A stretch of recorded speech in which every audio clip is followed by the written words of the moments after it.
जय भैरवनाथ महाराज की जय. बघा, मनुष्य जन्माला येतो, 9 महिने 9 दिवस आईच्या गर्भामध्ये असतो आणि देवा मला बाहेर काढ. खूप यातना असतात. बाहेर येतो.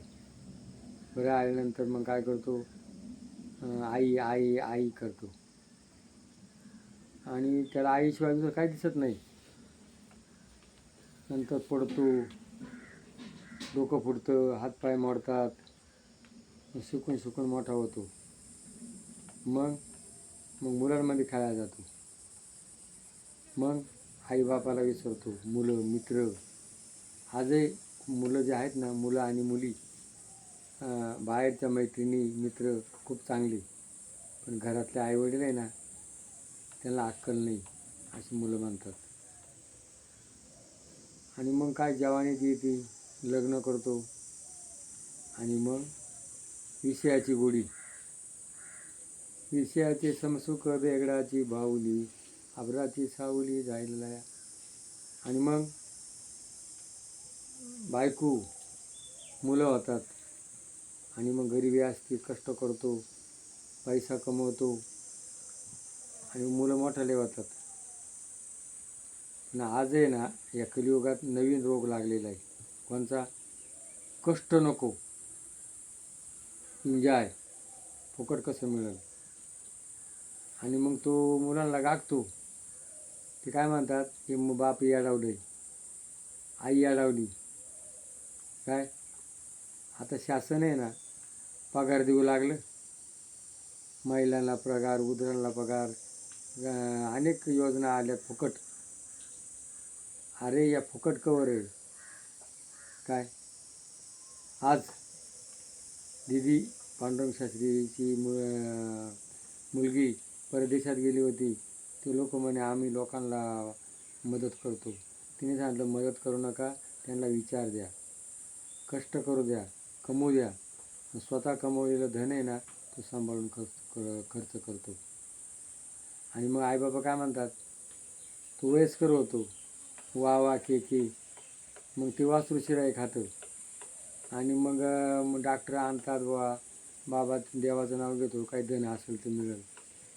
आणि मग तो काय म्हणतो, अरे मी केव्हाशी पाहतोय का ते वासरू शिराई खाते, तुम्ही सगळं वाटोळं कराल. बघा यांना सांगा काय आणलं होतं. आता माझं स्वतःचं उदाहरण आहे. गरिबी होती आणि मला हसू येते का खरंच तीच परिस्थिती आहे. मुलं काम करते नाही, वा वा के करायची पाळी येते, बाबाला अक्कल नाही. काय सत्य गोष्ट आहे. साधू संतांनी सांगितलं ना, ते खोटं नाही आहे. बघा आईबाप मग आता हे त्रास देतात.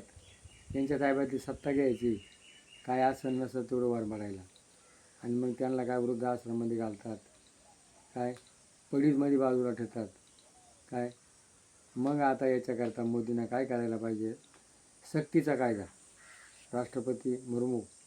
आणि मुलगी काय बापाची प्रॉपर्टी पाहिजे, बाप सांभाळायचा नाही, आई सांभाळायची नाही. मुलगा म्हणतो तर सून म्हणती. आणि मग तुम्ही म्हातारे होणारे. बघा सिंह ना, मागं पाहतो पुढं पाहतो आणि चालतो. का त्याला कोंबड्याचा व्यवहार असतो, त्यातून डोळे नखं काढील, डोळे काढील. आणि आजचा माणूस डुकरावाने पुढं पाहत नाही, मागं पाहतच नाही. अरे पुढं तुझी काय अवस्था आहे काय? म्हणून प्रत्येकाने ध्यान धरा का आपण म्हातारे होणारे, आपली काय अवस्था आहे. आणि म्हणून प्रत्येकाने देवकडे आपल्या हृदयात, देवकडे आईबापात, देवकडे पंचमहातत्व, पाणी, हवा, अग्नी, सूर्य आणि पृथ्वी, हे प्राणी मात्रा देव आहे. एकनाथ महाराजांनी गाढवाच्या रामेश्वराचं पाणी गाढवाला पाजलं होतं आणि गंगेचं पाणी दिलं. तर म्हणून भगवंत सगळ्या ठिकाणी व्यापलेले आहे. अनुरी थोकडा तुका आकाशा एवढा. म्हणून आईबापांना जीव लावा, प्राणी मात्राला जीव लावा. आज लोक देवाला बकरं कापतात. काय गाडगे महाराज म्हणतात, असा कसा तुमचा देव, येतो बकऱ्याचा जीव.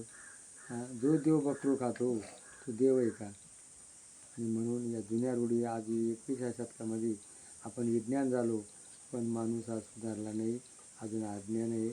तर ज्ञानी व्हा, हुशार व्हा आणि खरे देव करा, कष्ट करा, काम करा, धंदा करा आणि आपलं हे जर पटलं असेल क्लिक करा. जय भैरवनाथ महाराज जय.